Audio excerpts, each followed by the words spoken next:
Hi, everyone. My name is Saumya Dadoo. I'm a journalist. I'm from Balochistan, which is a province in Pakistan. I've over the last 3 years, I've been working as a freelance journalist. And right now, I'm pursuing my master's in data journalism from Columbia Journalism School. And my work has primarily focused on reporting from Balochistan, which remains a region that has been neglected by the mainstream media in Pakistan. And given that it's a conflict zone, international media is often not given access to the region. So that has been, the motive behind my journalism, to sort of highlight the human rights violations that are happening in Balochistan. And I'm really happy to be here with everyone. So yeah, thank you so much. Hi, everyone. I'm Mallory Knodel. I'm a technologist and computer scientist. I've worked in nonprofits my whole career and with activist movements since I'm in university. So I think the main issues I've always dealt with are trying to unpack the ways in which the technical constraints or technical imaginations of the digital age are really infringing upon human rights. And so I've worked in human rights organizations on freedom of expression, on privacy, and I think on civic space. It's something that we forget a lot about, is that the right to protest, the right to associate are also really important to consider. I really appreciate the invitation to this panel to talk more about that. Hello, everyone. My name is Noor Aldayeh. I'm an artist, a writer, and an organizer. I'm Palestinian on my mother's side, with a grandfather from Gaza, a grandmother from Jenin. And on my father's side, we're from Damascus, from an area called Douma, which is a part of Damascus that was heavily impacted by the war. So a lot of what I do as an artist and organizer involves Swana, Southwest Asia, and North African education, and especially as it has to do with queer and trans folks. I myself am lesbian and non-binary, and I volunteer at the Lesbian History Archives in Park Slope to help build up. Yes, everyone come check it out also. Please come to the Lesbian History Archives, book RSVP. And yeah, I'm helping build up their Swana collection and especially focusing on trying to preserve and build up their Palestinian archives. And that includes biographical files of Palestinians, queer Palestinians around the world. So heavily concerned with telling our stories, however that looks. And yeah. Thanks. Good evening, everyone. Thank you so much for the invitation to be here, and thank you all for coming. I was trying to avoid being in the middle here, but somehow the microphones conspired against me. My name is Meena Jagannath. I am a human rights lawyer, and I direct a global network of movement lawyers at Movement Law Lab.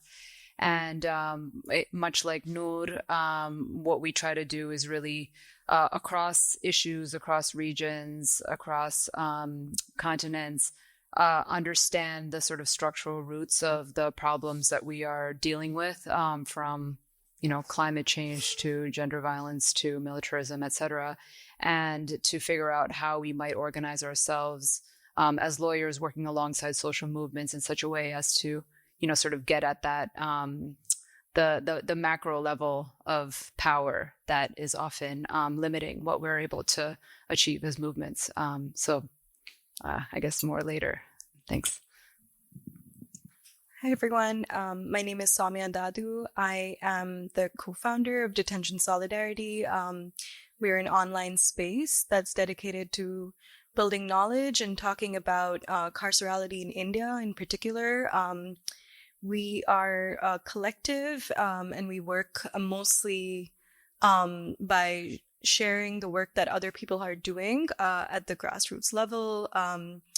Movement, folks who are basically from different walks of life, academics, activists, and lawyers and scholars who are interested in and have been thinking about detention and policing in the Indian context. I'm also a doctoral student at Columbia University working on the history of crime and punishment in 19th century India. Just hold on to that. Oh, you could pass it to Mallory, actually.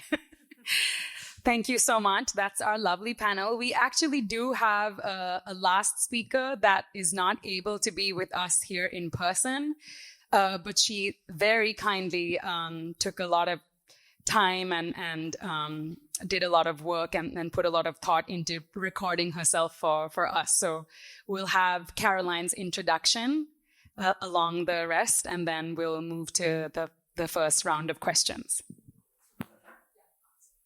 So, I have to say.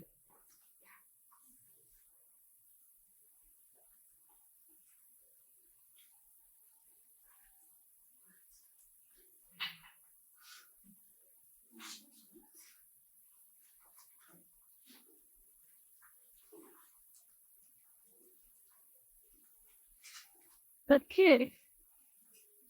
See, she had all in its older age. Okay. Mallory, we're just going to come to you while I take a moment to deal with that. So we'll just begin with a couple of questions to Mallory and Noor in the first section. Mallory, you've been following the International Cybercrime Treaty, and what are some of the things that you're seeing there that are of concern to those of us working on human rights, on freedom of expression, freedom of association, assembly, as you mentioned as well? What's happening in the process? What's happening over there on that side? And what should we be worried about, or what should we be looking for? What should we be paying attention to?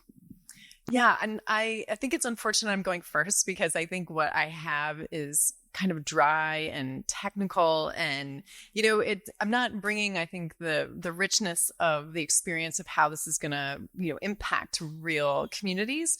But I do want to give a little bit of context before I dive into what's going on with the Cybercrime Treaty. So, we know that criminalization in a lot of aspects has been enhanced by digital technologies. It's often characterized, I think, by an absence of restraint, an absence of investigatory powers, of law enforcement restraining themselves to collecting data. Right. There are a few laws that really have worked to safeguard human rights and to check power. We know, national and regional laws have both become, they both extended and aggravated existing crimes. So you can commit a regular old crime, I guess. And if you use a computer or there's some kind of digitalization aspect to the crime you committed, it enhances your sentence. It enhances the charges against you. Also, there are new crimes that didn't exist before that are based on, computer related crimes, or that have something to do with scale. I think there's a fear that computers allow us to do things at scale that is probably very exacerbated by the AI revolution that we're currently experiencing. And so just to say, this is within this context, right? It's been over 10 years that it was revealed to the world that the United States, with 4 of its closest national allies, all of which are democratic nations, were spying on everyone. And it is almost unthinkable now that we would be able to rein that in. Not only are there 5 eyes, there are 9 eyes, there are 49 eyes. And the Cybercrime Treaty exists in this context, in the context in which it would be great if all of the countries of the world cooperated, right? Not just these multilateral spy agreements, basically. And so it began a couple years ago. It's an ad hoc committee of the General Assembly that process has come to a close, and that the ad hoc committee has closed negotiations, and the Cybercrime Treaty text is finished. It's now up to the General Assembly to accept the treaty text, and then for individual member states to ratify, just to give you the really TLDR. But the major issues with it, and why a lot of organizations are coming out against it left and right. Every single day you see a new op-ed or whatever against it. It's because the scope is enormous. Cybercrime, there's already a convention, right? It's called the Budapest Convention. Not every state in the world has signed on to it, but it's a European Commission process, and it's about 22 years old at this point. It's worse than that. And in one of the main ways it is the scope issue, right? That everything every crime today is potentially a cybercrime because so much of our world is digitalized. There's nothing super unique about this other than the fact that, evidence and data is so easy to collect and then share. And that is sort of the premise for the Cybercrime Treaty in getting all of these countries to agree on the terms so that they can all more easily share and extend their reach. In particular, I think it's very important to recognize the role that the United States has had in everything that I've just said, back from the Five Eyes to all of the Eyes and now the Cybercrime Treaty. It's because the biggest tech companies in the world that are very much underpinning a lot of the more intrusive digital surveillance infrastructure, right, are all American companies. They're all here. And so, the United States is in a really good position because it has access to those companies. It has leverage over those companies because they're registered and they're based here. And other countries want access to those countries. And so it puts the United States in a position where it, in exchange, also has a lot of access to the data of other countries as well. So I don't have to say much more about how terribly damaging this could be and what a risk to human rights it is. But I have, I think, maybe 30 more seconds just to talk about where I think this is going. I think that also to note another thing that's wrong with the Cybercrime Treaty, it has very few human rights safeguards. There is essentially one clause that talks about human rights safeguards, and it essentially leaves it up to the nation, the individual member states, to deal with human rights, which we know is not probably enough in a lot of cases. And I think this can be particularly sensitive for journalists, for researchers who are actively seeking knowledge and to understand, maybe in their own way, where crimes are being committed, how different computer systems work. Those folks can also be particularly at risk under these regimes. So we're seeing, these democratic states are actually the leaders in a lot of this. I know a lot of folks, or a lot of the public discourses around, authoritarian states versus democratic ones, but it is really the democratic states that are leading on this, that are most impactful and that have the leverage to make this unfortunate, I think, for citizens all over the world.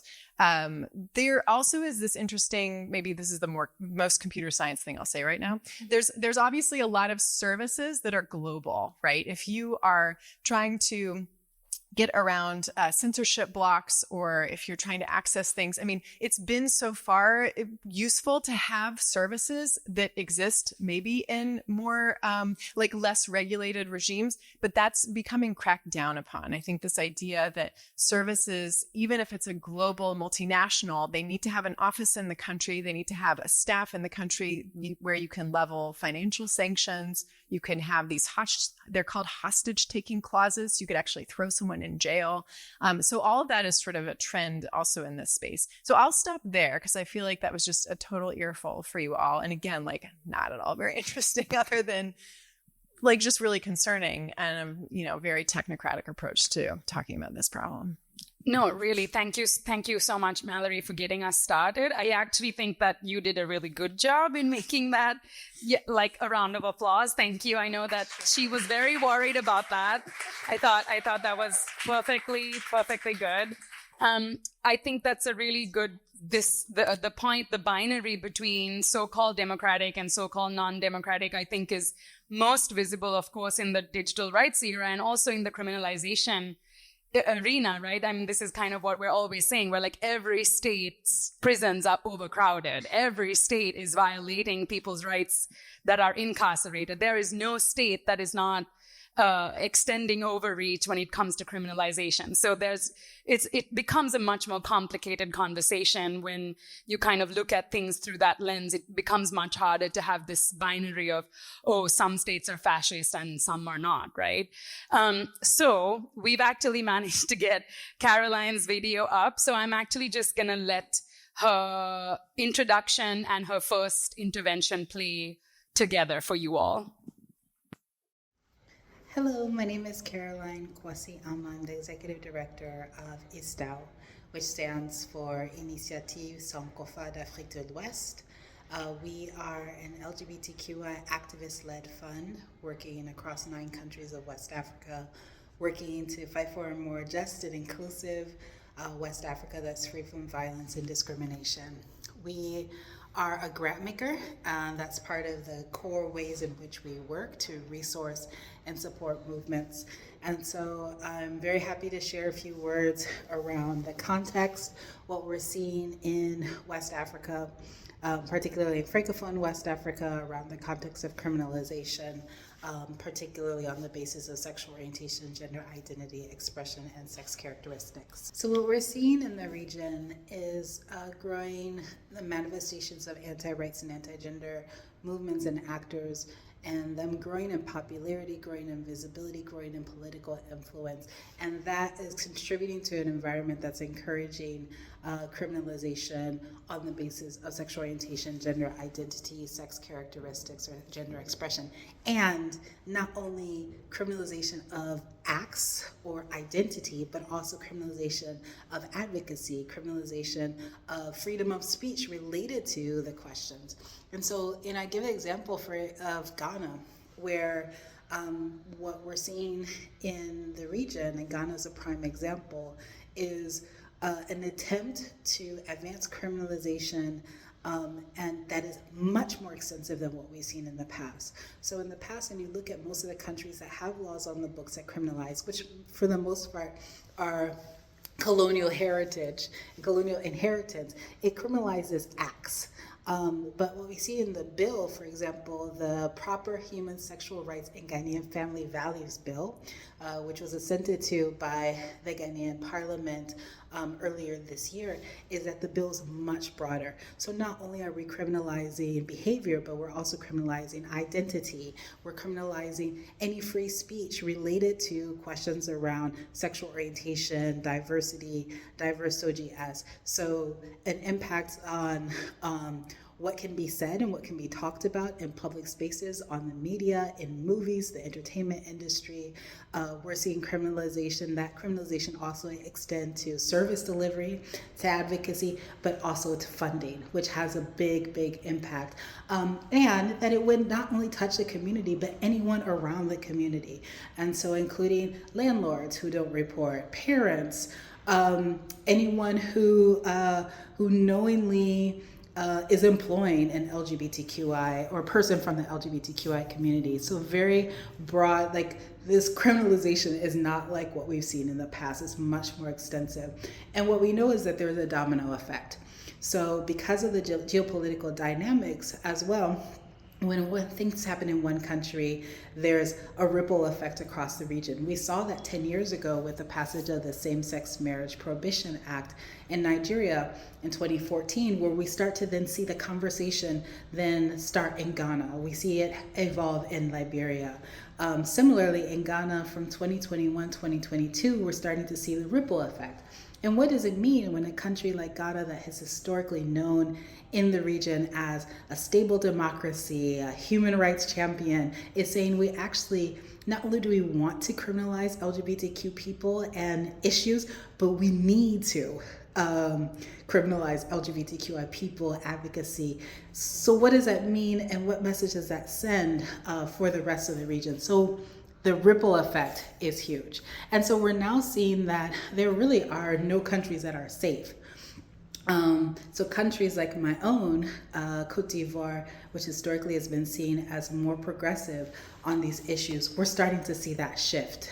We're countries like Burkina Faso and Cote d'Ivoire that have never had criminalizing bills. There's now a push and a call for actually those countries, those governments to criminalize. It's important to note what we've seen is that there are the local homegrown actors, but there's also an influence of external factors and external actors, including resources around money, but also resources around spaces and spaces that move certain ideologies. So for example, in Cote d'Ivoire in June, just 2 months ago, the Mormon Church held their 6th Strengthening Families Conference. And when you look at it, you look at the website, you look at all the information, none of it says any anti-anything.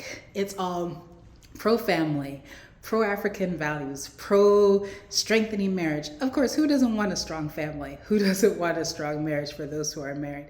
And so there's a way in which that language is being used to then talk about what is an ideal world, what is an ideal family, and promoting fighting against anything that is not that.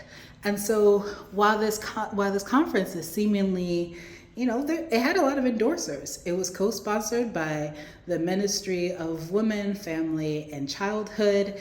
You had some of the leading women's rights organizations that were there, including the Association of Female Lawyers. And so it's got great co-sponsorship. But the agenda that's behind it, and the ways in which it contributes to the environment that is supporting and fostering and enabling further criminalization is really, really worrying. It's not surprising that 2 months later in Cote d'Ivoire, we're seeing very extensive hate speech against the community online. We're seeing calls where people are trying to organize marches to rid the country of gay people. We're seeing calls where people are pushing the government to actually rid the country of LGBTQI people and saying it's time for the government to act. So while the connection isn't always direct or clear, what we're learning is that there is a connection, and the ways in which certain spaces are created also are enabling a spreading of a certain kind of discourse, of a certain kind of way of organizing. Thank you, Caroline. We'll come back to you. I think Caroline just...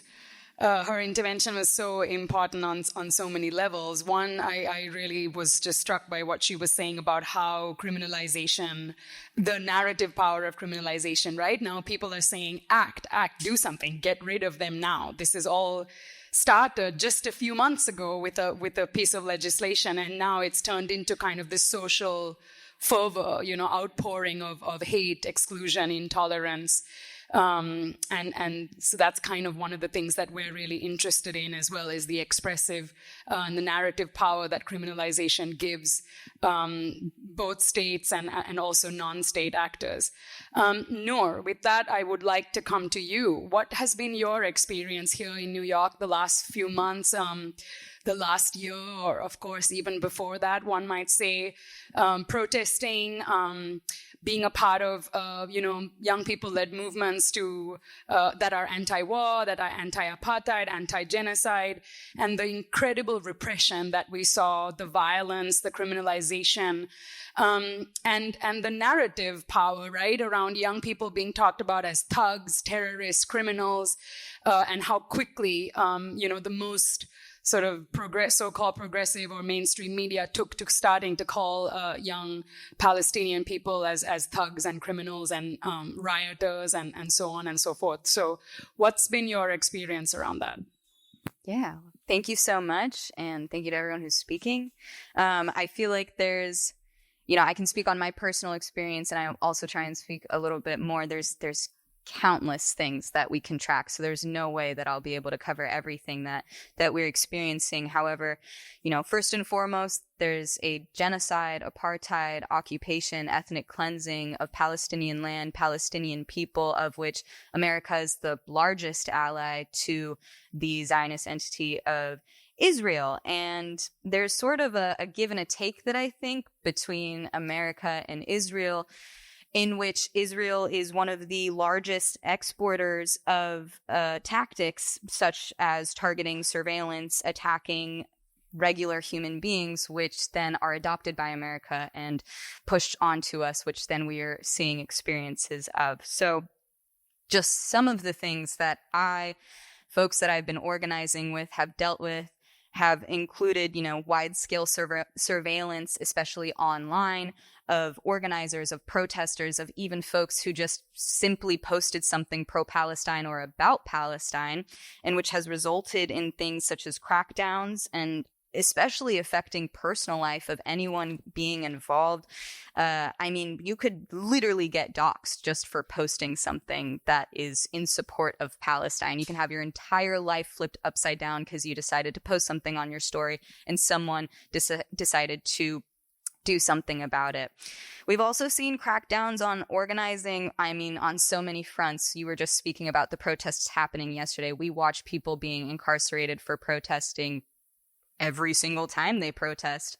Essentially, at this point, it's gotten to a point where you'd be surprised if law enforcement wasn't there, or if anyone wasn't arrested. Like, it's truly become status quo that you will have incredibly violent police and law enforcement just brutality affecting organizers. So first and foremost, that.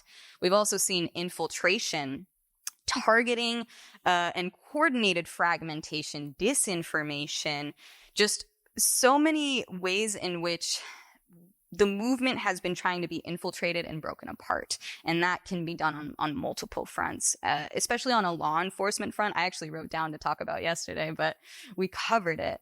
On a law enforcement front, especially when we were talking about NYPD or any law enforcement, the NYPD is actively trained by the IDF. Like, this is not just some sort of like theoretical, like they're literally shipped out, trained by the IDF and brought back.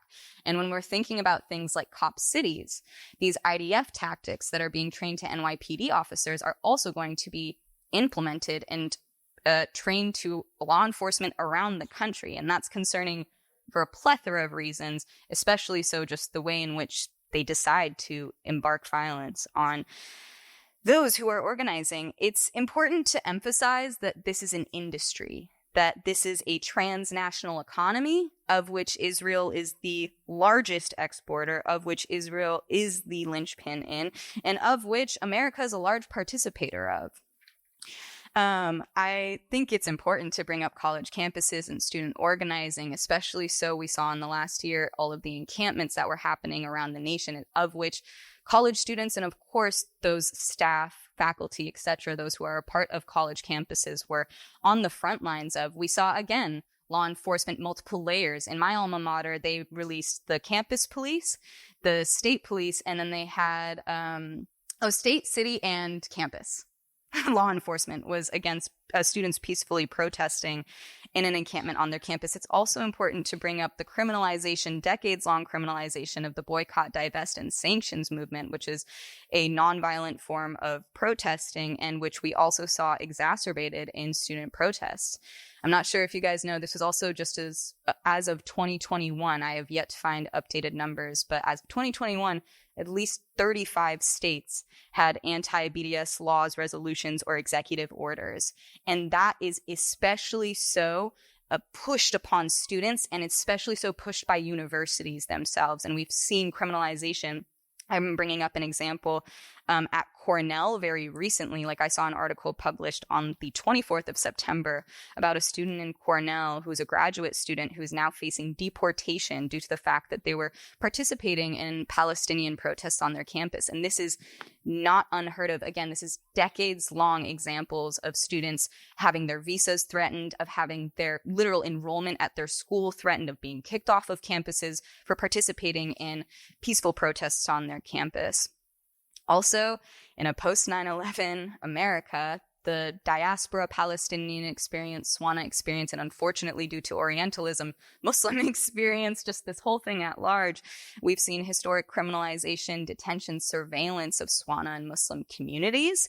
And we have actually seen multiple studies published that these rise, like this type of detention, this surveillance, will rise when there's also rises in Palestinian movement organizing. So when there have been peaks, because as we know, or as we should know, it's been 76 plus years of the occupation of Palestinian land, and therefore 76 plus years of this type of organizing. And crackdowns on just literal human people just of this identity has been happening for decades. And just lastly, just bringing it into a collective liberation front, and thank you for listening to me. I know I can speak a little bit longer than I mean to. On a collective liberation front, it's important to recognize that Palestinian liberation is intrinsic to collective liberation at large, and therefore crackdowns that happen on pro-Palestine movements also affect us at a collective liberatory stage. So one of the examples that I'd like to bring up are mask bans. Mask bans have been rising all across the country, largely due to pro-Palestinian protests where folks are using masks as a form of anti-surveillance. But this, of course, affects then our communities, our immunocompromised communities, our disabled communities, and just public and health safety at large.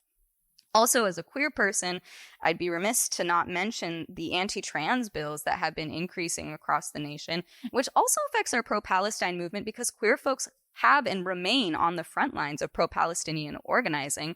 And of course, we see the propaganda of pinkwashing that is manipulating homophobia and transphobia against, especially BIPOC communities, and we've especially seen it in the Palestinian community, which denies, of course, folks like myself who happen to be both of the things and who are facing criminalization on multiple fronts.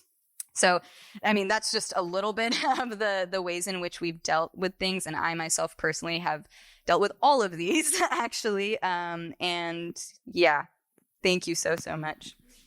Thank you so much, Noor. We, like I said, we are going to try to do this in as much an engaging way as possible. So we are actually going to take a break from this format for a minute to ask if you have any questions to Mallory or Noor. Or Mallory or Noor, do you have any questions for each other at this point? It might not be a question, it might be a similar experience or a shared experience, that something that Mallory or Noor said resonated with something that you work on or that you've experienced. And yeah, we'll take a short break to do that, and then we'll come back to the rest of the lovely panel. Yeah, also you guys. Anyone? Come on. No one has questions? I've got all kinds of questions. I know when protests are happening, there's just an absolute unjustified crackdown on. Do you feel like there is then a response or a lack of response from free speech organizations, legal aid organizations? Like, how does it happen after the arrest? And is there ongoing support to ensure the communities can stay together and continue to movement build? That's a great question. Thank you so much. At least on a personal front, I've seen that it's kind of tough, right? So there is people constantly doing the work, but are they always allowed to, and is it always effective? I don't know. But as far as an organizer myself and the way in which I've seen it be dealt with, it's really had to be very grassroots. And as far as I know, most people, when they're going into any protest, they're preparing for arrest. That's what you're going in under the assumption that could happen.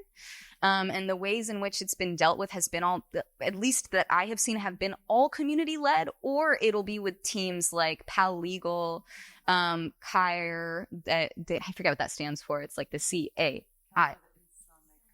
Thank you. They do a lot of the thank you. So we have a lawyer here. I'm here as the artist, organizer, grassroots. Okay.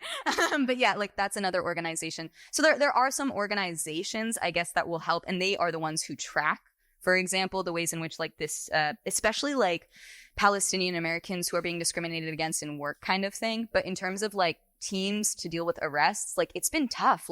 I've really just seen, we'll just create our own teams. Somebody will be on, you go and pick up at one police plaza, you're headed, they'll just be teams. So someone will be on that duty. Someone will be on go fetch them whatever snacks they said they wanted when they leave the jail duty. It's really just been folks on the front line doing the work, which of course, then you deal with problems of that being cracked down on. And so, yeah, it's sort of layered. I don't know if that answered your question, but yeah, that's kind of how I've dealt with it. Can I ask you a question? Okay, so we just going back and forth. I was thinking, I don't know if you've heard of it, so it's fair if not. I was just wondering if you've heard of Pegasus. Mm-hmm. Okay. Pegasus was something that I was going to bring up. Duh. I was probably yes. I wasn't saying that because I didn't think you did. I just was let me. But yeah, I just was sort of, I'm heavily anxious. I don't know what other word to use about it. I'm heavily anxious about and aware of Pegasus. And I don't know if folks in the audience are aware. And I would love to throw that to you because I know some stuff, but I don't know as much as you do. And would love for folks to know a little bit more about that. Yeah, so Pegasus is a software, first of all, but I think where it falls into the landscape of what we've been talking about is it's an example of how companies and states haven't the restraint and the safeguards to stop these sorts of very intrusive investigative techniques. So Pegasus is a software that is produced by a company called NSO Group. They're Israeli, and they have sold Pegasus to several countries. There have been some very high-profile exposés that Mexico bought it to target. So what it does, let me just do a little sidebar here. It's not terribly important how it works, but the idea is that it will target someone's phone and essentially just unlock all of the interactions that are going on the phone so that they can be monitored and surveilled in real time. So how this played out in Mexico as an example is the government was tracking activists who were pro soda tax. This is soda, like the stuff you drink. They were trying to stop the proliferation of soda everywhere because of obesity, and the soda lobby. I mean, people were killed over this. It's not even funny. The government and people who were using Pegasus to target these activists murdered them. And that was like one of the high profile cases that you can read about Pegasus online. Now, where I think it's interesting also in the landscape of we're talking about cybercrime treaty, we're talking about investigatory powers. A lot of the democratic countries that are leading on these efforts are saying the reason why we really like this is that it puts everything through this, high level UN technocratic cooperation that then can be all above board. So, but I think, and you also see then the U.S. at the same time banning the purchase of NSO Group software from any agency in the United States. More and more states are kind of coming on board for this because of the egregious human rights violations. But if it weren't for the exposing these terrible, terrible cases, I mean, NSO Group is creating this software for states because there's a market for this software, and states will buy it and they will spend lots and lots of money on it. And Pegasus is just one, right? There are loads of companies out there basically getting government military contracts for software that it does similar things. So, I guess it's bad for NSO Group to exist, but also really bad for states to be actually purchasing this software and thinking that these are valid techniques to use against protesters. Yeah. Right. The transnational economy that Noor spoke about. So it's really just there is this incredible, very mutually beneficial, relationship between all of these actors.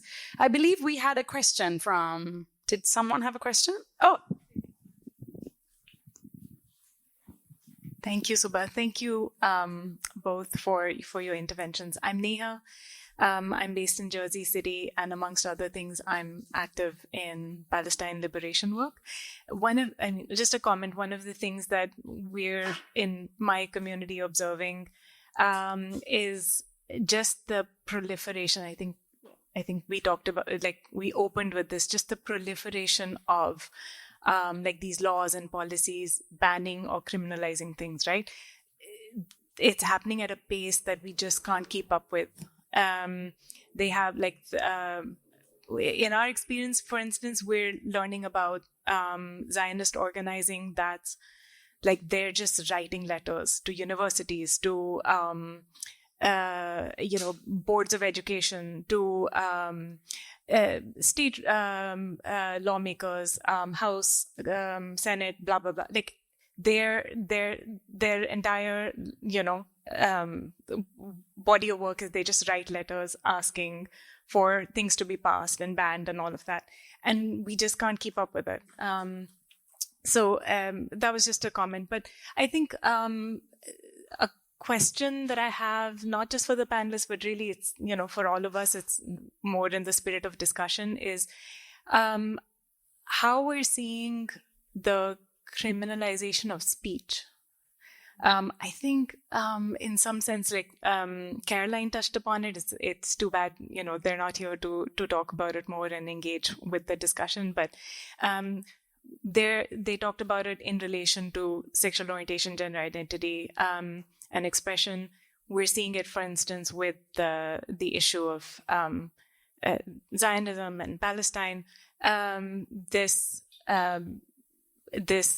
definition of anti-Semitism that's been drafted by a particular body, the IHRA, is being adopted by various institutions and interpreted like very restrictively, very narrowly, where, for instance, we've seen members of our community like losing jobs or positions because they've said the words "from the river to the sea," and not even like beyond that, just those 5 words. And under this, or the use of that definition of anti-Semitism, that's used to say that, oh, this is inciting violence. So just really like overreach. We talked about it. This is overreach, and specifically like going after speech and not just actions. So yeah, if you had if anyone had reflections around that or experiences from different contexts and how to mobilize like against this kind of overreach, I'd be interested to hear. Thanks. Yeah, it's actually a good segue to the other Yeah, speaker. but like if someone wants Well, I'm okay.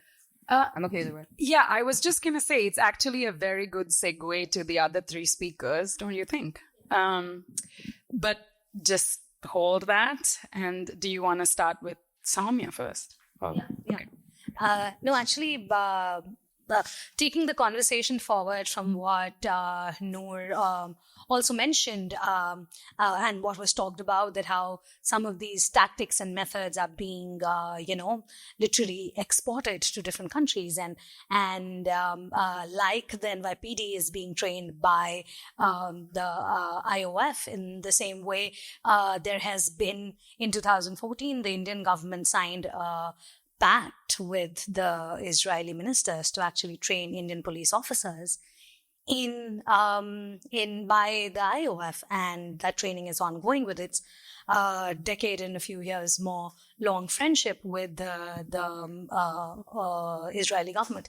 And in the same way, like with Pegasus, recently in the past 2-3 years, the independent journalists, the forensic report revealed that all of their phones had been attacked by the Pegasus.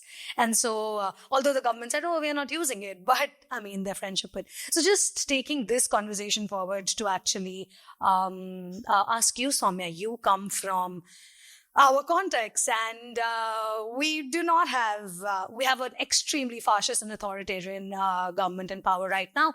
What are some of the tactics, methods, frameworks that you are seeing them use to criminalize marginalized groups, specifically Muslims, Dalits, and indigenous groups? And also, if you could speak to the work that Detention Solidarity does, and how are we looking at incarceration and its aftermath in the wake of this kind of criminalization?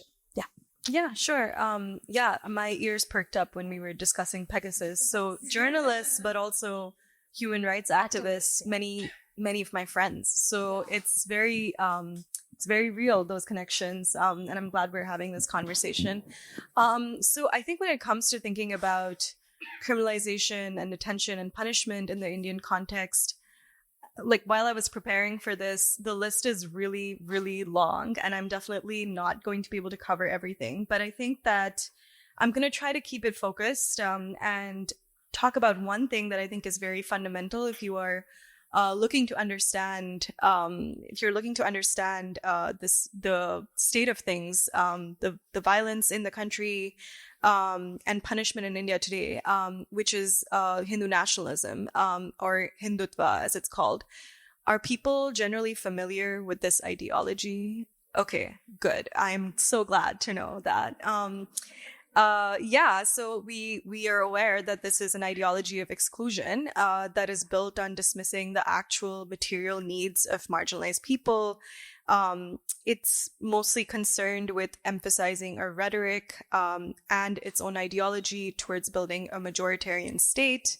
And the way that works is in actually curbing democratic freedoms and fundamental rights that are not only framed within international human rights law, but are enshrined in the Indian Constitution, which is surprisingly, like in relative terms, like a liberatory text in some ways has been quite useful for a lot of the work that activists have been doing. And I think one of the most notorious aspects of this is the demonizing of religious minorities, especially Muslims. So this is what I think is important to understand in this context is also that the spread of the ideology isn't just about Modi. It isn't just about electoral power and how electoral power works. It's very much about something that is actively being weaponized by people, something that is like living in our family WhatsApp groups, something that's being actively met out. And what that means is that everyone around us, our own communities, become suspect. They become people who everyone can kind of police, everyone can kind of go after, everyone can surveil and identify whether or not they are aligned with whatever is the Hindu nationalist ideology, or whether they are quote unquote anti-national, if they are likely to be insurgents and somehow to be rooted out of the community, right? So one of the techniques that actually, Sabika, you'd be able to talk to about all of this, but especially perhaps this is this concept of bulldozer justice, which is the use of demolitions as a form of punishment. And that has led to forcible evictions and loss of homes. Usually it comes with the legal claim that this is illegal property, but you can see very much from the discourse that it is about punishment. It gathers and galvanizes people from the region to come after particular people, and they're done in droves. There's like thousands of homes that are being demolished on this basis, right? And so what that tells you is that there's this ideology permeates into everyday life in a very particular way. There's a sense of what the physical space or the territory of India ought to look like. And that means that everything that's on the land, from whether there are mosques, whether there are certain religious places, public spaces, all of those come to be suspect. And this is then something that you see there has like a recursive relationship with the law, I would say. Like, you don't know whether it's like socially being, how much of it is a social power and how much of it is a legal power. But there is legal power in the sense that these are the things that are then being legislated against, right? So we have quote unquote cow protection laws now. There is a ban on eating beef because it's presumed that Hindus don't eat beef, which is untrue, but also is the way in which people can claim that, oh, I saw that person who looked Muslim, they had something in their bag, looked like it was beef. We all like ganged up against them and killed this person. And then those things, those killings, those lynchings are videotaped. They're sent out. They're things of pride because people have taken on justice in their own hands. So that's one of the core, I think, and most terrifying things that we're seeing in this moment.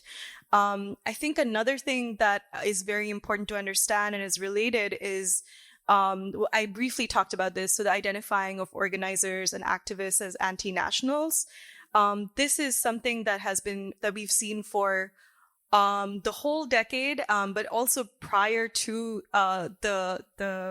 prior to Modi being prime minister and the BJP being in power. It comes from a long lineage of frameworks of usually anti-terror laws and sedition laws that were set in the colonial period that have been reformed and reframed and continue to be used against activists. So we saw this in the case of human rights defenders who were working in support of oppressed caste or Dalit communities. We've seen it in militarized areas like Chhattisgarh.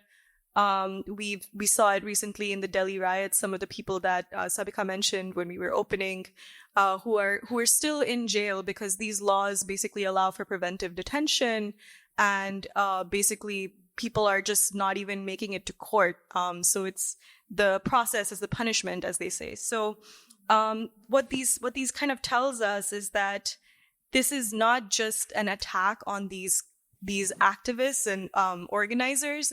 It's actually an attack also on the works, on the stuff that they do, on the communities that they work with, right? It's a way to terrorize any work, any speech around these lines. And it shows up in all kinds of ways. It shows up in surveillance, in cyber crime, and trolling. So yeah, I can talk at length and a lot more about this, but I'm going to stop with these two key points that are help us understand Hindutva framework. Yeah. I think thank you so much, Saumya. I think as you mentioned that, I think we can go on and on talking about the tactics that not just the government, but also the dehumanization that has led to criminalization, and also how these tactics and methods are people-led. Like, even if they're not government supported, they are people-led. Like, it is our neighbors who are ready to demolish our homes and burn it down and lynch us and hand us over to the police. That is why we will move to Saumya, because like, if you could talk about the kind of criminalization that is actually faced by the people of Balochistan in general, but primarily the Balochi resistance, not just at the hands of the state, but also at the hands of people and fellow citizens. And as you are the journalist on the panel, talk to the experience of independent journalists and media who have been documenting and talking about human rights violation in the entire region, and how they have been, criminalized and put behind bars, but also other tactics that have been used against them. So, yeah. Okay, that'll be a lot to unpack, but I'll try to, because then I'll just start with a little brief introduction about like Balochistan, because I feel like, it's safe for me to assume that not a lot of people know that it's a conflict-ridden zone, that there's an insurgency going on there. People in Pakistan are not aware about what's happening in Balochistan, so I don't really expect. So right now in Balochistan, which is the largest province of Pakistan, there's a fifth phase of insurgency that's going on. So you have militants who are fighting the Pakistani state for separatism, for a separate country. And that's actually, so there has been one insurgency after the other in Balochistan ever since 1948.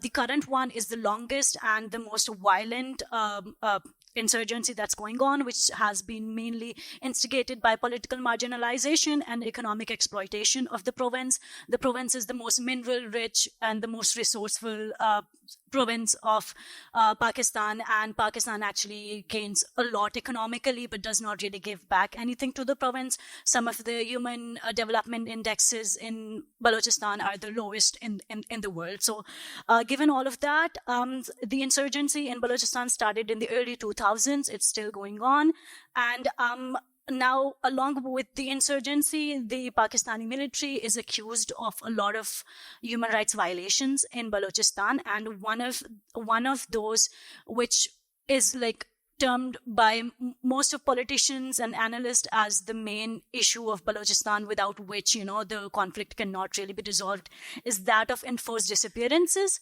There are people a lot, and again, there's a lot of a number game that is played around this issue as well, because the government says that, there aren't as many missing persons as the families are claiming, because human rights organizations in Balochistan claim that these numbers are in thousands, 50,000, 60,000, some of them say, while the government says, and there's a commission formed by the government which claims that these numbers are maybe 100 or so, but again, there's no form of like law around. There's no law that criminalizes enforced disappearances in Pakistan. And although the issue is very rampant in Balochistan, it also occurs in other provinces of Pakistan, be it Sindh or Khyber Pakhtunkhwa. So these people who are at the risk of being enforced disappeared include political activists, journalists, students, anyone who is merely critical of the military and its activities and human rights violations in Balochistan is at the risk of being just whisked away and taken away. So all of that is very bleak and very sad, but at the same time, there's some hope which comes in the form of the peaceful resistance movement that Baloch women in Balochistan have been leading. When so many Baloch men started getting abducted and picked up by, again, as a journalist, I have to be careful and say that these families allege the Pakistani military to be behind, their loved ones being missing. But, a lot of the interviews and a lot of the people that I have spoken with, one of them, I think this would be really incomplete without me mentioning Samideen Baloch and Marang Baloch, who are two prominent faces in the political resistance movement in Balochistan. They're both victims themselves. Sami's father has been missing since the last 15 years. She grew up protesting on the roads outside the press clubs, asking for a simple question: if my father did something that is anti-state or a crime, bring him to the courts and have the due process carry on. And with Marang Baloch, her father was similarly abducted not just once but thrice, and then eventually his mutilated body was found. So there's the kill and dump policy that is also going on in Balochistan, and which has now taken the shape of extrajudicial killing. So a lot of times people who are abducted from the province are later on labeled as terrorists, as like insurgents, and then they are like killed in what the police or CTD, which is the counterterrorism department, calls as fake encounters. So building upon that really quickly, last year there was one Baloch student, Balaj Maula Baksh, who was abducted in Turbat, and later on, a month later, he was the CTD claimed that he is from BLA, which is Baloch Liberation Army, one of the insurgents, one of the freedom fighter group in Balochistan, and then he was just killed and dumped. Although at the same time, the CTD had also presented him in front of the court while his trial was going on. They just killed and dumped him. So that started this Baloch Long March, which was led by Baloch women. And so they marched all the way from Turbat, which is a city in Balochistan, to Islamabad, the capital of Pakistan. But the kind of state brutality that they faced in Islamabad is in itself an entirely different, and then so at the same time, these Baloch women, they face not only state oppression, but at the same time there's a lot of they are at the front of dual oppression, both from the society as well, because again, Balochistan is also a tribal region, conservative region, and again, now touching upon the media.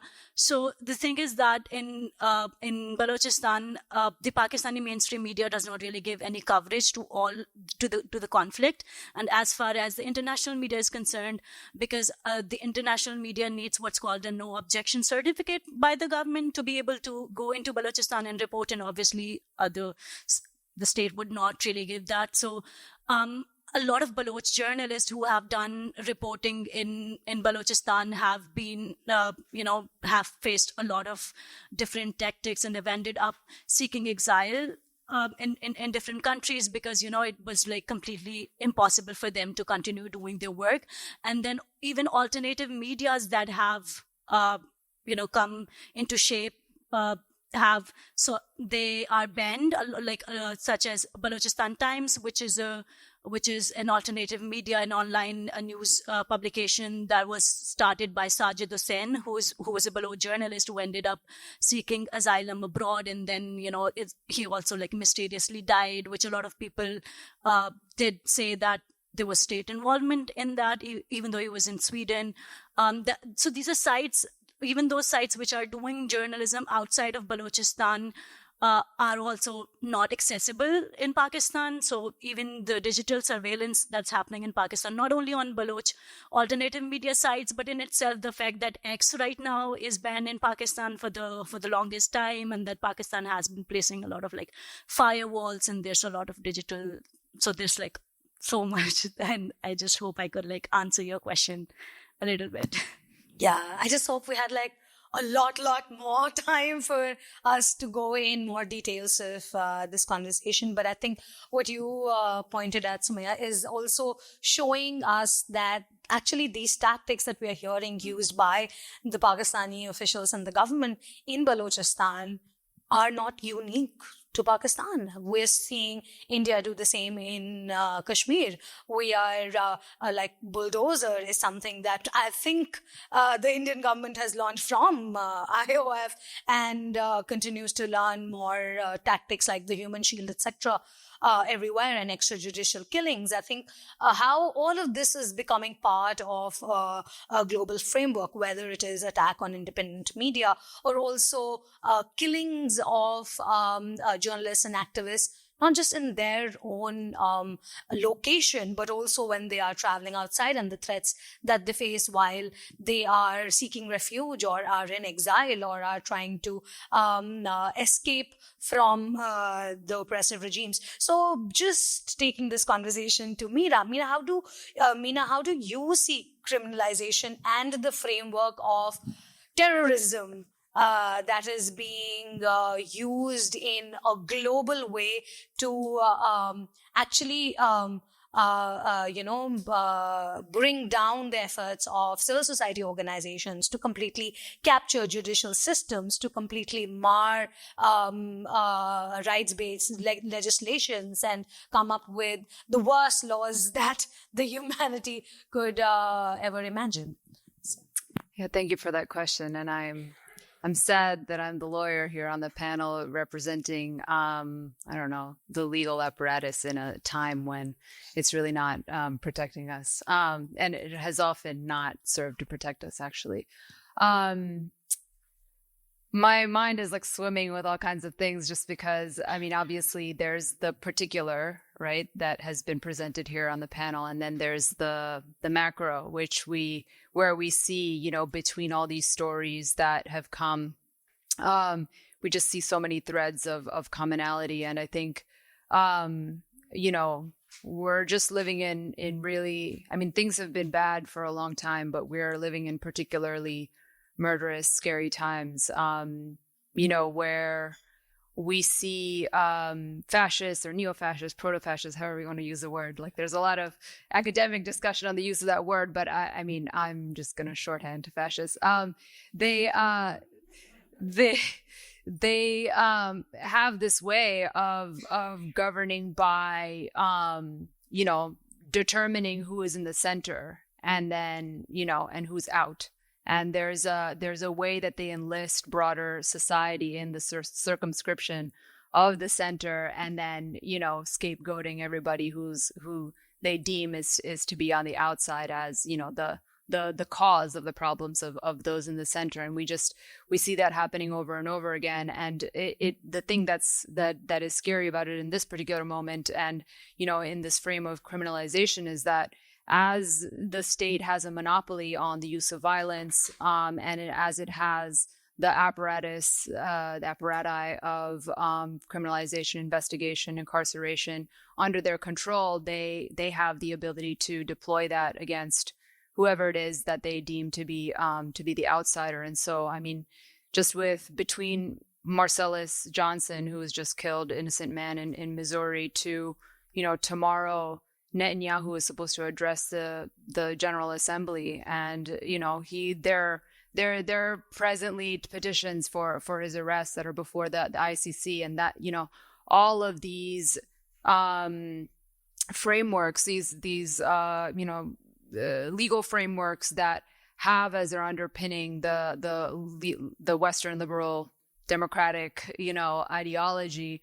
The sort of artifice of that ideology is falling away at this moment. It's kind of my friend Dima Khalidi, who's actually from Pal Legal, called it like the mask off moment, right, for liberals, because literally in order to protect the military industrial complex, the state of Israel, to the US's own interests, they're willing to tank the whole international legal order. It's the ICJ's legitimacy has been undermined. The ICC's legitimacy has been undermined. The right to protest, all civil and political rights, have also been undermined. And there's just a way in which the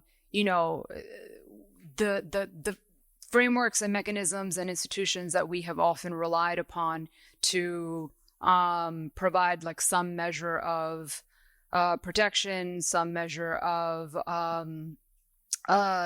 just recourse for people that have been rising up or people that have been resisting,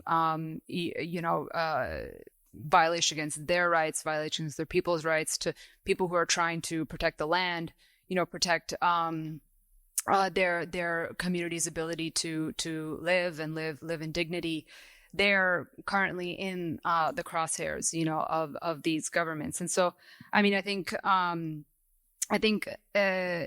part of what I wanted to just do is maybe provide like a bit of a panoramic view, as someone who coordinates a network of lawyers that have been working, from India to Palestine to Brazil and elsewhere, Kashmir.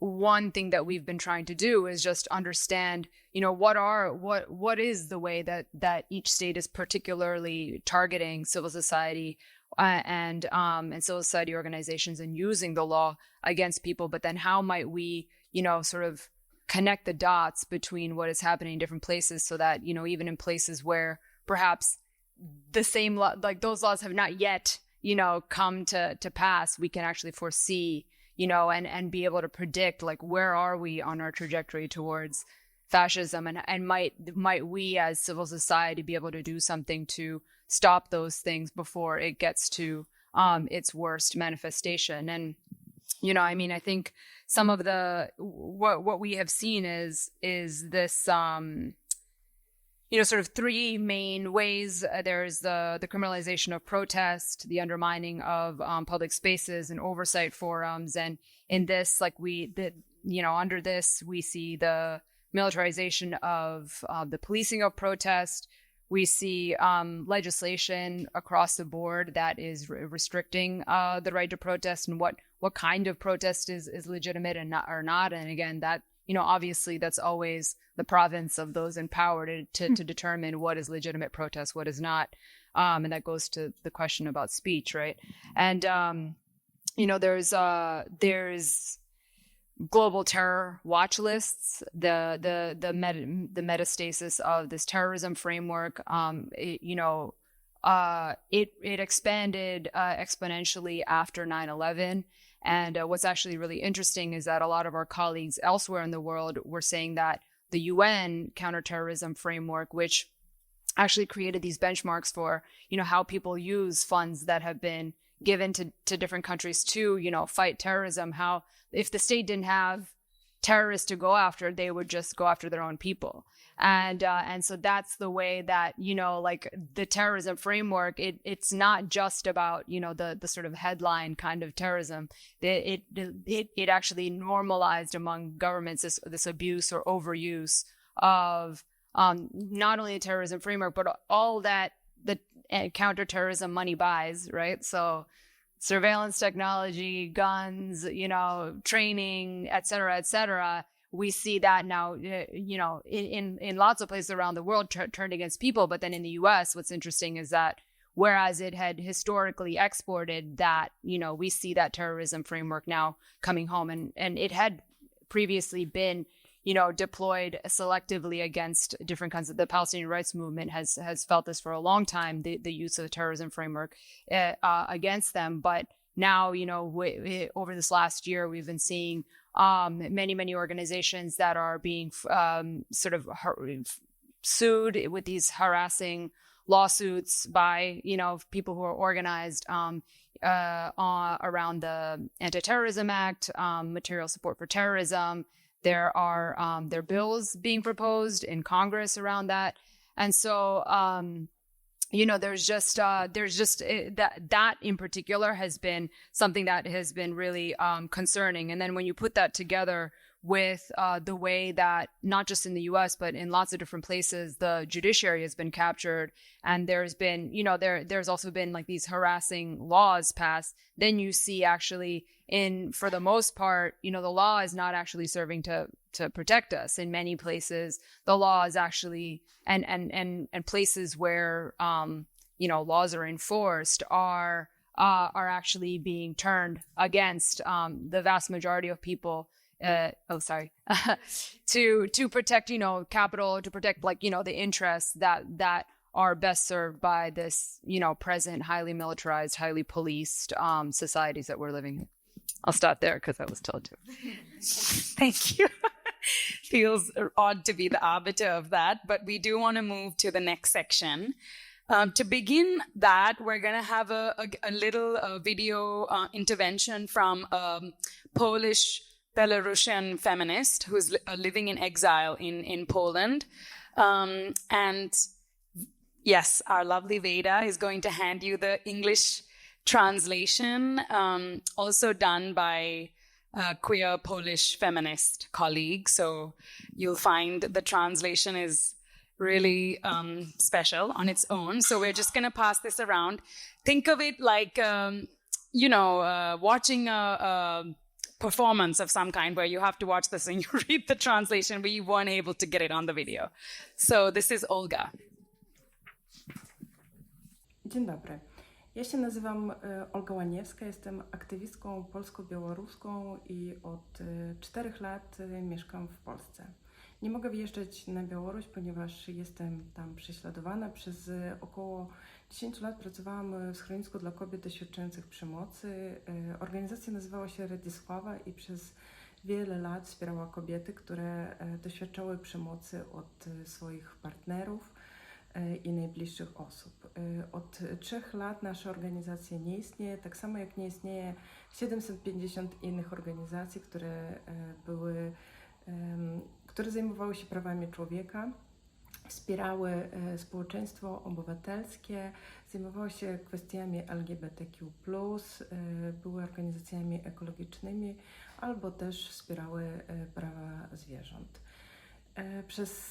Obecnie w Białorusi jest około 200 kobiet więźniarek politycznych i około 1500 więźniów politycznych. To osoby, które siedzą w więzieniach za swoje poglądy, za to, że chciały lepszego życia, za to, że wyszły na protesty pokojowe, za to, że nie godziły się z dyktaturą i państwem milicyjnym, którym obecnie jest Białoruś. Wiele osób również wyjechało z kraju, takich jak ja jest około 300 000 osób, które mieszkają teraz w Litwie, w Polsce, w Gruzji, kiedyś mieszkały w Ukrainie, ale po wybuchu wojny rosyjsko-ukraińskiej musiały też wyjechać z Ukrainy. W Krakowie założyłam razem ze swoimi koleżankami Solidarnościowe Centrum Feministyczne. To jest takie miejsce, w którym właśnie migrantki z Białorusi, prześladowane politycznie, ale też które wyjechały z kraju, aby mieszkać w lepszym, bezpieczniejszym miejscu. Także kobiety z Ukrainy, które doświadczyły wojny, też które doświadczyły przemocy od swoich mężów, które wrócili z wojny, a też dla kobiet mieszkających w Polsce, dla lokalnych mieszkanek stworzyłyśmy takie miejsce bezpieczniejsze, gdzie każda z nas może się rozwijać, może się dzielić swoim doświadczeniem, może być sobą, otwarcie mówić, że jest lesbijką, osobą biseksualną, osobą trans, ale też być w kręgu z osobami, które są heteroseksualne. Od 3 lat mamy takie miejsce, do którego przychodzą około 300 kobiet miesięcznie i razem z tymi kobietami zastanawiamy się, jak tworzyć świat, w którym nie państwa, duże, wielkie jednostki polityczne będą tworzyć i budować losy nasze, tylko jak my możemy się wzmacniać na podstawie siostrzeństwa, wsparcia, takiego empowermentu wewnętrznego. Możemy się rozwijać razem, aby ten świat, w którym my mieszkamy, był bezpieczniejszy, w którym nie było przemocy, w którym nie byłoby wojny i dyktatury i w którym każdy z nas mogłoby wybierać takie miejsce, w którym chcemy same przebywać, a nie do których nas zmusiły wojny i działania polityczne. Thank you. We join Olga's call for a world free from criminalization, dictatorship, war, and forced migration. And we will go back to Caroline for Caroline's intervention about West Africa, and then we will come back to our panel. Criminalization is also being used as a political tool.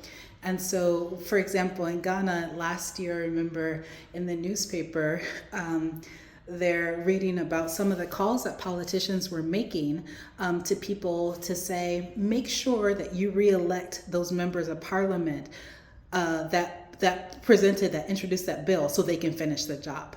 So make sure you re-elect them to parliament. In Senegal, we saw that last year with the party that's now in power.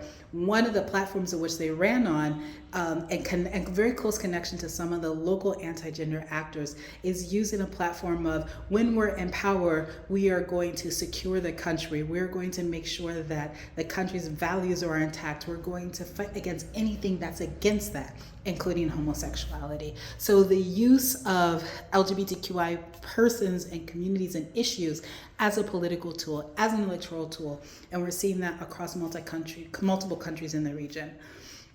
It's important to note that there's a broader context of anti-democratic practices and authoritarian regimes with coups d'etats. So across the region in the last 2-3 years, we've seen coups d'etats happen.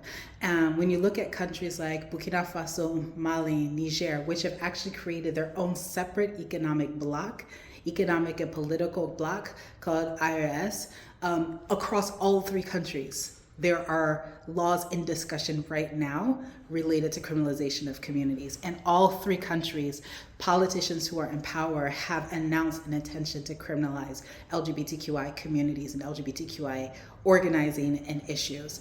And this is often positioned in the agenda of being of domestic sovereignty, of fighting against foreign influence, particularly France and French influence or European influence. It's seen as countering foreign influence, countering neocolonialism. And so there's a way, again, that criminalization is then, and the possibility of criminalization is being introduced as like, this is part of a localizing, this is a part of an Africanizing, this is a part of a taking our power back agenda. And so it's very hard for people who believe in an anti-colonialist struggle, because then there's that piece. But also just recognizing that across many in civil society and many of the general public, of course that resonates. And so the ways in which LGBTQI issues then get conflated with foreign influence or Western influence or French influence is very much the dynamic and very much contributes to advancing the discourse around criminalization. And these are in contexts that have become increasingly authoritarian, where we're seeing attacks on freedom of expression, freedom of the press, where journalists are disappearing. And so anything that's seen to be counter what the state is saying or the state wants to do is at risk. And it also means that advocacy that was possible 4 or 5 years ago, or to try to push back or at least to safeguard, is no longer possible. I think it's important to note that it's not only rhetoric. So we know that people are taking the law into their own hands. So even when a law doesn't exist, even when there's not a criminal law that exists, sometimes there's a discourse and an understanding that actually the law already exists. And in Ghana, we're seeing that happen a lot. We're seeing that happen in countries where the government has introduced or talked about introducing a law where people are taking the law into their own hands. And so what we're seeing is more targeted attacks and threats on particularly trans people, but also people who are seen to be more broadly transgressing gender norms. And so increased number of attacks and unfortunately and maddeningly murders of trans people across the region, Nigeria, Burkina, etc. The important thing is also that the movement is organizing, and I think it's important in all of this context. We're talking about the challenges, but also to recognize that movement organizations are organizing. They are finding ways to do advocacy. They are trying to change that narrative, but it's tough. It's a tough environment. And misinformation, disinformation campaigns are contributing to fueling this climate, especially the use of TikTok as a platform where we have also been involved in getting accounts shut down on TikTok. But what we know is like things just blossom. So you get an account shut down, by the afternoon that person or those actors are back on outing people or inciting violence. So the misinformation, the disinformation that's happening on social media is also contributing to this environment. And in many of the countries where either we're going to elections or there's new people in power, there is also this pressure to show that government is working, to show that people are serious, that government is working. And so part of how you show government is working is you're putting into, when people are TikTok are saying, hey, the government needs to be pushing for stronger laws, the government needs to drive people out. Of course, it's popular, it becomes a very popular populist move to say, okay, we're going to make sure that LGBTQI people and issues are criminalized because they're the source of problems. So again, there's this environment that's contributing to criminalization that we're seeing across the region, and especially in places like in Burkina Faso, in Cote d'Ivoire. We've seen like the influence of the TikTok organizing, the influence of social media for disinformation, misinformation, but also very quick mobilizing and organizing around anti-LGBTQI marches, etc. And I think the last thing I'll mention around this is that one of the consequences of the environment, what we're seeing is there's greater division between movements. And so there's a siloing of LGBTQI communities and issues are the ones that get us in trouble, especially with broader feminist movements in many of the countries. And so whereas the source of our attacks are coming from the same place, there's a level of silos, there's a level of divisions, there's a level of disconnect that's also happening.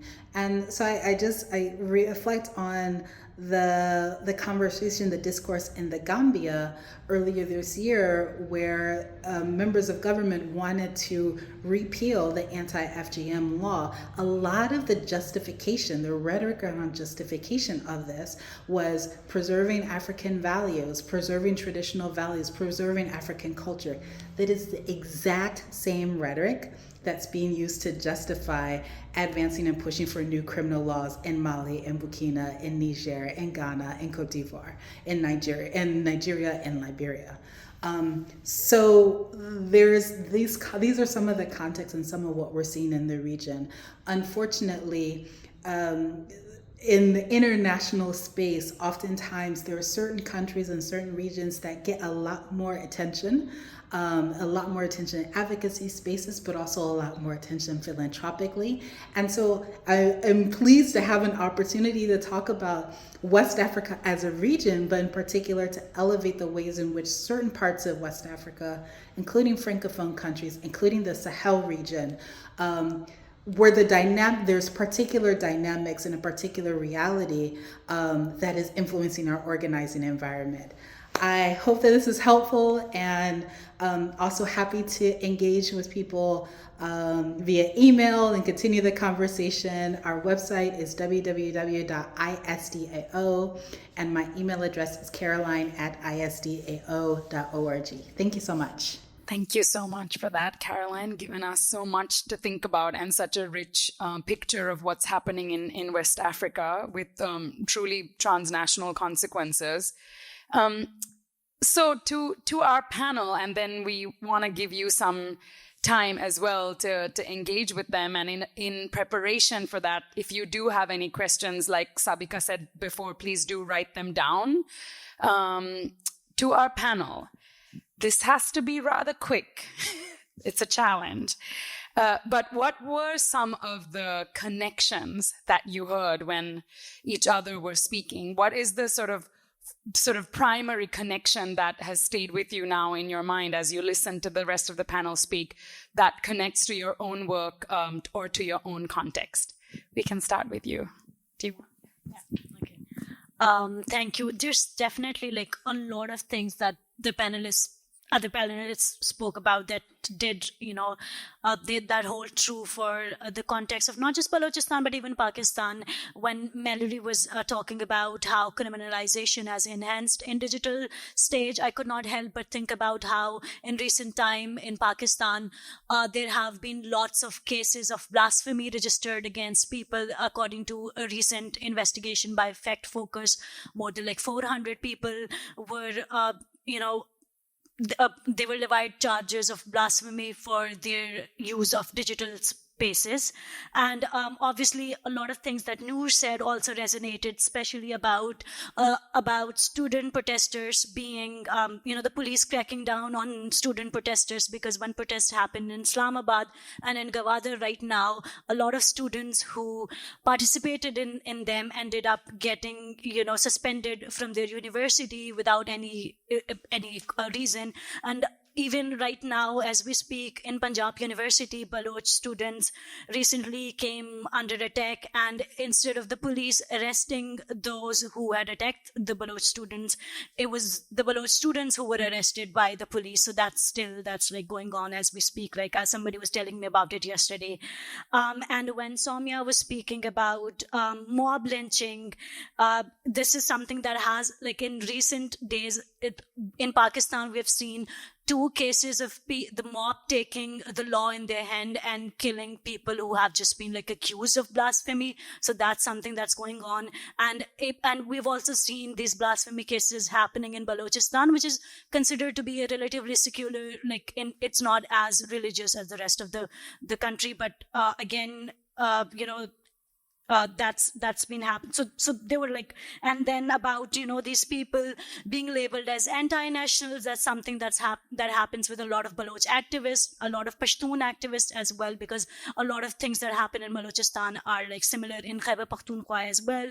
Then as for anti-terror laws, it's the same in Pakistan as well. A lot of people in this year were placed in what was called the fourth schedule, which is it's from this anti-terrorism act.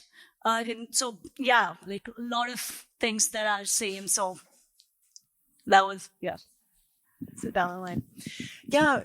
So really fascinating. I think that the real impact and the real stories that have been brought to the panel are really helpful to illustrate these concepts that, for me, again, feel very technocratic, very high level. I just feel that a few things that haven't been called out that I wanted to just to mention. I think that there's an inherent relationship with the privatization and the digitalization that states have undergone in the last couple of decades that very much implicates corporates in almost everything we're talking about. There is this corporate complicity, not just to the criminalization and the role the state plays in that, but then also what we mentioned before with Pegasus. I mean, there's a whole industry now that is cropped up, that is eager to sell products and to get militarized contracts. And they're almost all tech related. They're almost all, related to the internet, related to new technologies like AI and computer vision, self-driving, automated weapons, etc. So I think we cannot forget that with all of this progress that we're making in science and technology, that there is this very dark underside, which it gives a lot of governments the imagination that they can do this. And so then they try it. And there are lots and lots of corporates that are excited to partner with them and to figure out how, right? And this is just a self-fulfilling loop that seems to never end. And of course, it's not necessarily driven by data that says we have a crime problem, right? No one is up here saying we have a crime problem, we need the state to jump in. Like, that is not the sort of issues that a lot of communities are dealing with today. What a lot of communities are hoping for is restraint. And I keep using that word, but I think that's the only thing I can think that will really make a huge difference. Because, as a human rights activist for many years, I think the human rights movement, the infrastructure to monitor human rights abuses, to deal with things at the Universal Periodic Review, the Human Rights Commission, to go to the International Criminal Court has never been stronger. We've never been better funded. We've never been more vigilant. We've never been more expert. And yet, right, it's going the other direction. And I think the only thing we can expect to make a difference is actually governments making a conscious choice to restrain themselves. Yes, I'm going to try so hard to keep it brief. So bear with me here. It might sound simplistic. I think, so I wrote down like 20 things and I said, Noor, you can't say all of these things. So I'm going to try and make a thesis out of it. And I guess I'm not saying anything new here, but I feel like the common thread is like, when you are fighting for collective liberation, the power has to be with the people, and everything that we spoke about that we have a common thread in is the power being taken away from the people, whatever that may be, And so when I think about my personal liberation, I'm always pulling from collective liberatory things from across the world. And, I think about, especially with like Black liberation and power to the people, that's something that, again, it's collective. And I feel like the common thread, like whether it be labeling folks as terrorists, whether it be spying and surveillance, whether it be killing journalists and or folks who are spreading information that is not the disinformation or misinformation that governments want people to have. We didn't really like say the word propaganda, but I, especially with Hasbara, I don't know if you guys know that, Israeli propaganda, I feel like that was a common thread we were talking about, was propaganda either from the governments being in place on the people, or, like in a reverse sense. So people spreading propaganda. So I think that's my main point. And otherwise, if I get into the details, I'll get into the details. So it really, really was so enlightening. And truly, like, I think every single point of things that we are all dealing with are things that we're all dealing with. You know what I mean? Like every single thing any of you said, I was like, like, let me write this down. This is also relevant. This is also relevant. And I think the common thread is that, power is in the people, and what they're trying to do is take that away. So that's really what resonated with me at the end of this all. And it's a double-edged sword of being both frightening and invigorating to be in this position of course, if we've never dealt with this scale, that's frightening on its own front to never have dealt with this scale of anything. But also that can be really, really invigorating and encouraging that we're so close.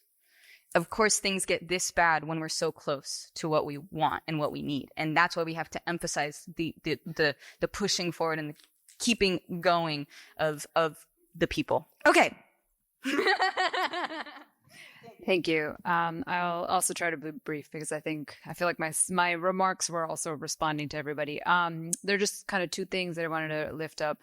One thing that I thought was interesting from what Mallory was saying that struck me was like how once the infrastructure is built around a certain kind of thing, like you were talking about, just the amount of money that has gone into, surveillance of that whole apparatus, it's very hard to dial that back. And I think we're finding ourselves in a situation where like more and more and more of our budgets are going into like policing and incarceration and militarization, and then technologies that also do all those things or help do those things, that we find the budgets that are going towards like health and education, all these things are just shrinking. And to me, I think it's like, this goes to the kind of solidarity piece, which is that, how at this point, like the amount of technology that's in the hands of the people that don't want us to succeed is like so significant that like there is no way of actually being able to beat that back without having some type of coordinated,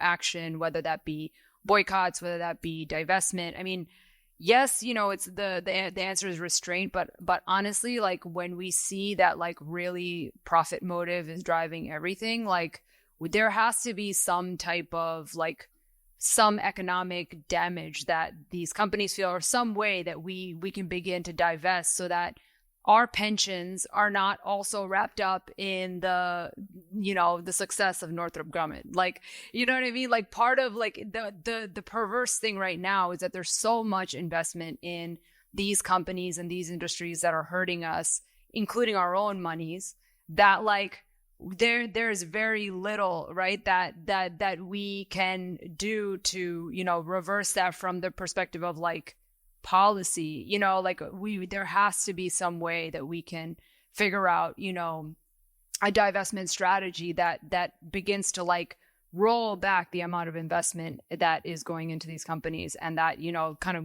invests in things that actually are life preserving and life advancing and preserving of the planet. The only other thing that I wanted to say was like this like tyranny of the center. So I was talking about how fascists, like they define the center and everybody else is out. And then Caroline was saying this, and you were saying this as well, which is that then all of a sudden, like if you find yourself somehow in that center, or you think today that you're in the center of whatever the fascist is saying, then you will yourself be enlisted in the work of, you know, othering the people on the outside, like whether they be LGBTQ people, women, Black folks, Indigenous folks, people with disabilities. And I think, you know, to Caroline's point about siloing, I mean, the problem is that like, you know, you're in the center until you're not, right? And so like, and when you're not really the one who's defining what that center is, or when there are like other interests that are, you know, at work, part of that, the way really that we protect ourselves is through a politic of solidarity, and a politic like, it maybe the state's not coming for you today, but the state shouldn't be coming for anybody. You know, like we have to do, you know, cultivate a society in which the politics are not done by exclusion, but they're actually, you know, the purpose of politics is inclusion.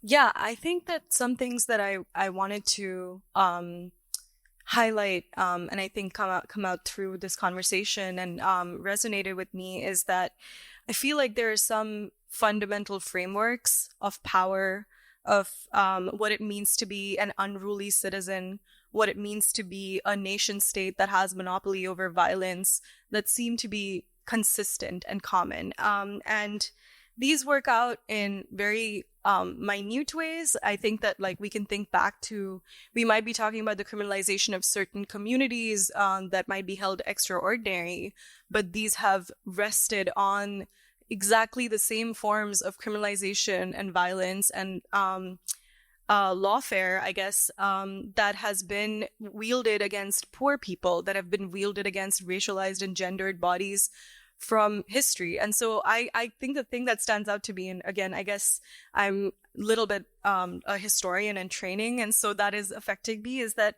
we're clearly living in this like the imperial order is still something that's affecting us, right? And we can call it neo-imperialism, but those are the same links that are causing for a lot of the same things to go down, right? And so I think that what that makes me feel, and this is as dismal as everything sounds, I'm just going to try to have us, think about where we can take this. Because one thing that comes out of us having a conversation like this is that as much as governments might be working on techniques together, thinking with each other, we can do that too, and we can do it faster, more, double the amount.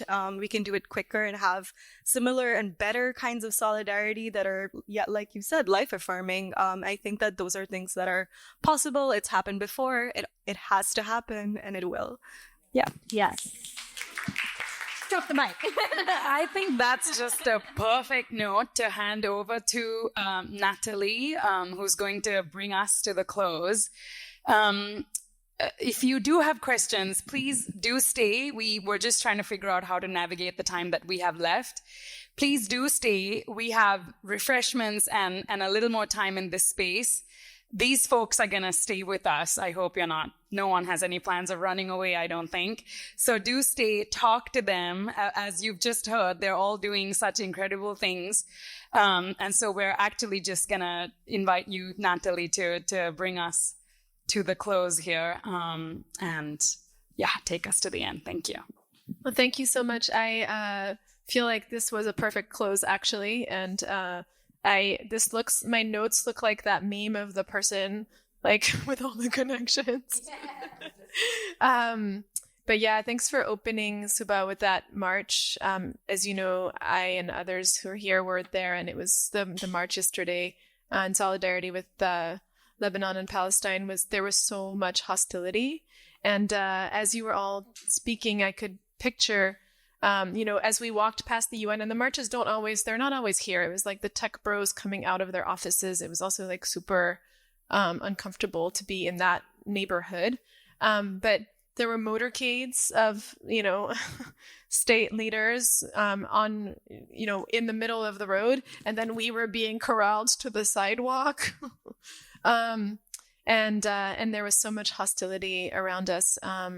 So yeah, thank you for getting us started with that. And the connections are so deep and so real. And we know, in addition to all the repression that's happening, I think my family is also from Lebanon, as we spoke about. And I think what really is so painful is not just the indifference of the world, but it's also honestly, the joy and the celebration.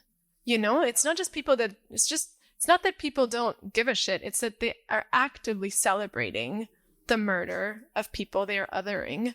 And that's what criminalization does. That's what calling someone a criminal or a terrorist does.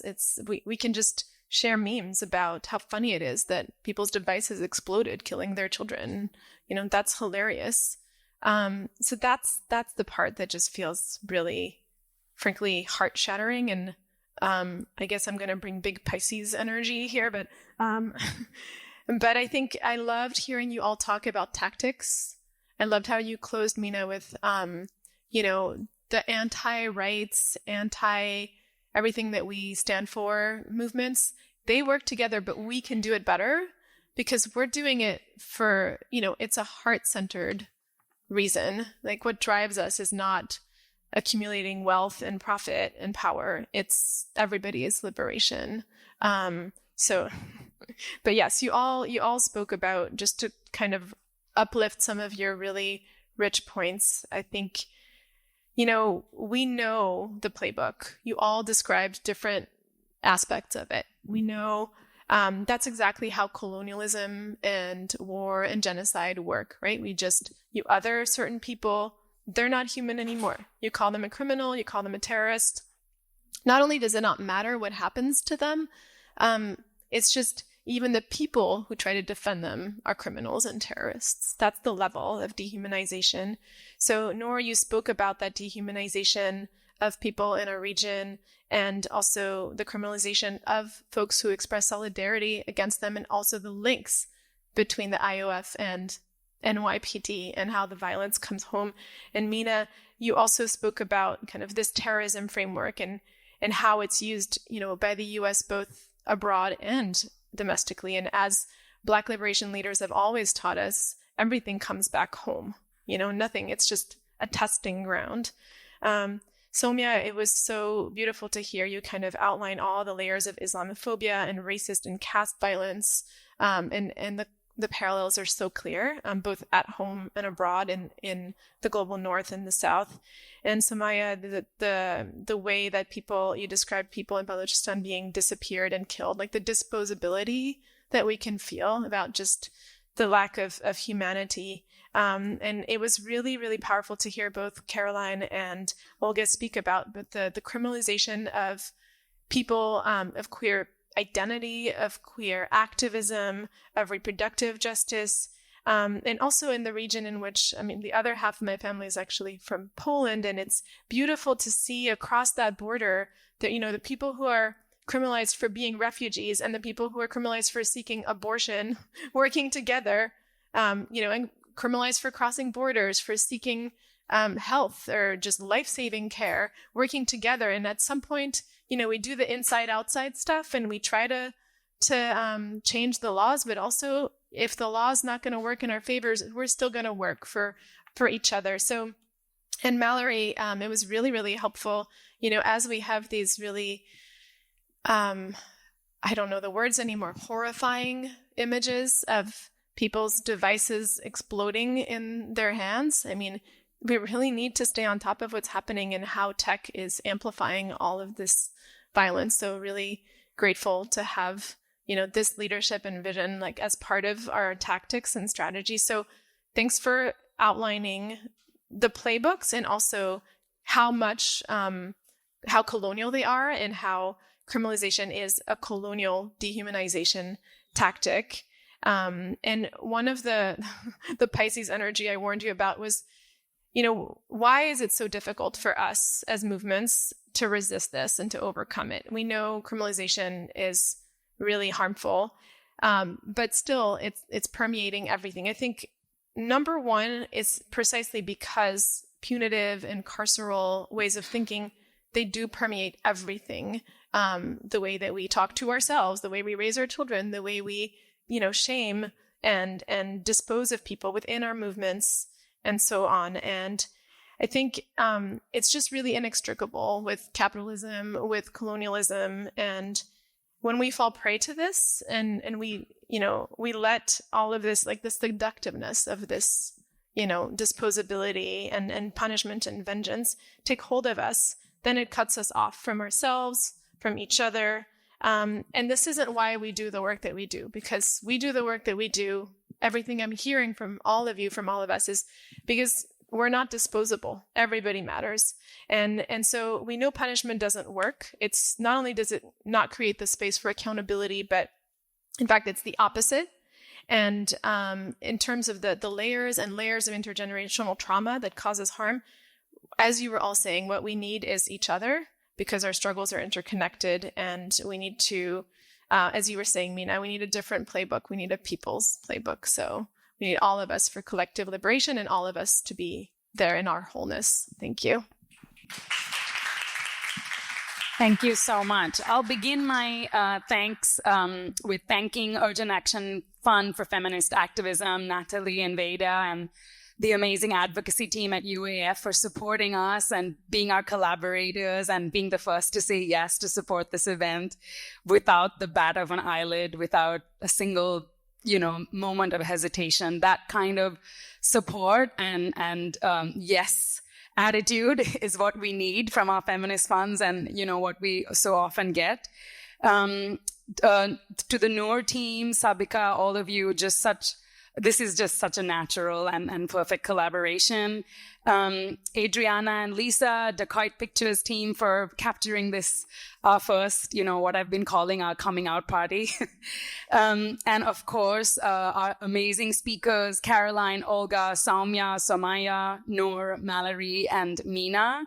The Blue Gallery, Stephen and the team here. And I just have to give a shout out to, just so you know, the rest of the Just Futures trio is Tehani over here and Susanna Freed. Oh, over there. Susanna Freed over there. And yeah, my name is Suba, and I'm going to let Sabika end with a poem.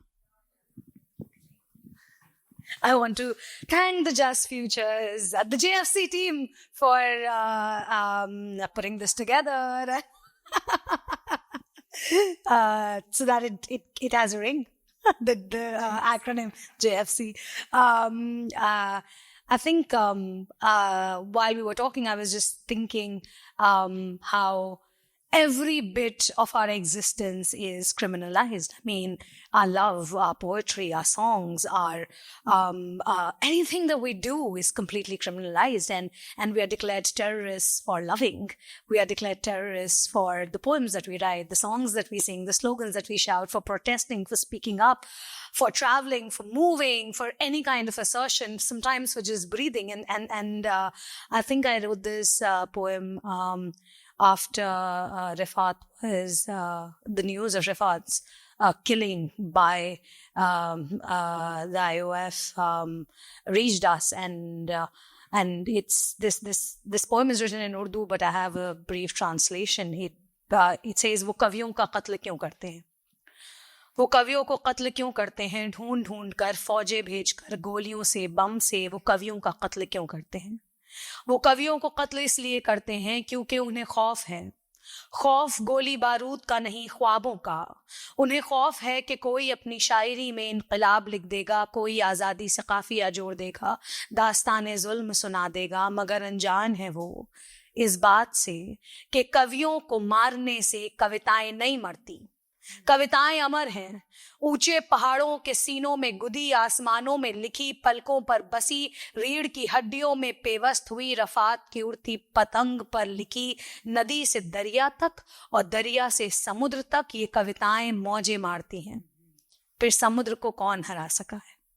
कवियों के कत्ल की साजिश की जाती है, फौजें जमा की जाती हैं, बम और गोलियां तानी जाती हैं, मगर कवि के सीने में लगी हर एक गोली एक नया हर्फ है, एक नया जुमला जिसे कवि अपनी नज्म में पिरो लेगा। कत्ल किए हुए कवियों का खून कभी ठंडा नहीं होता, वो बहता रहता है, बहता रहता है सरसरी कविताओं में, सुर्ख गुस्से से, इतराहट से उनकी सांसें बंद नहीं होती, वो चलती रहती हैं धुकधुकाती रेल सी उन मिसरों में जो मुर्दगी को रूह बख्श दे, उन मख्तों में जो उम्मीद का अक्स बने भीड़ की पुकार में, यलगार में, दिले दिलदार में।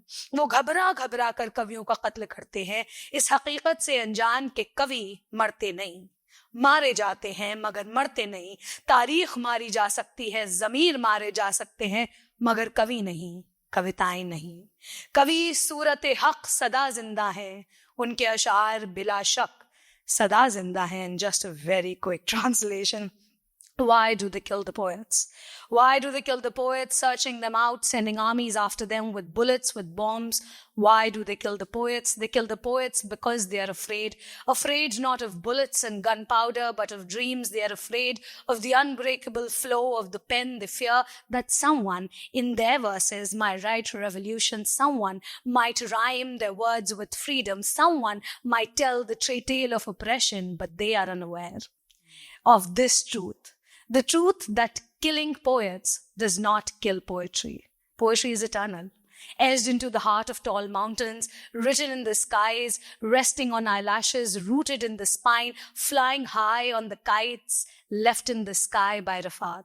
Flowing from rivers to seas, from seas to oceans, these poems ride the waves, and who can ever conquer the ocean?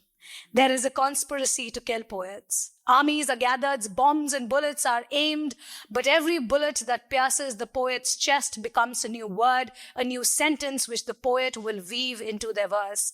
The blood of murdered poets never cools. It flows through whispered poems, read with anger, with pain. Their breath never stops. It keeps on moving like a train thundering along the tracks. In those lines that breathe life into death, in those closing verses that reflect hope, in the cries of the crowd, in the battle cry, in the heart of the beloveds. They kill poets, terrified, unaware of this truth that poets never die. They are killed, but they never die. History may be killed, your conscience may be killed, but poets cannot be killed. Poetry cannot be killed. Poets, like the eternal faces and embodiment of truth, live forever. Their verses, without doubt, live forever.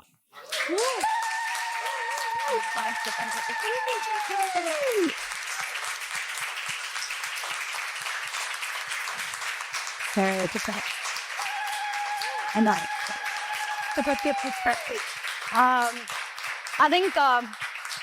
I think it was a really long evening of listening to everyone here, but I think what this panel brings us, was this gathering brings us, is this eternal hope that they might criminalize our existence. But we exist to love, to give joy, to tell our stories that they are trying to completely finish. And we will stay. They can try, but we are here and we will stay to fight it. So thank you so much, everyone, for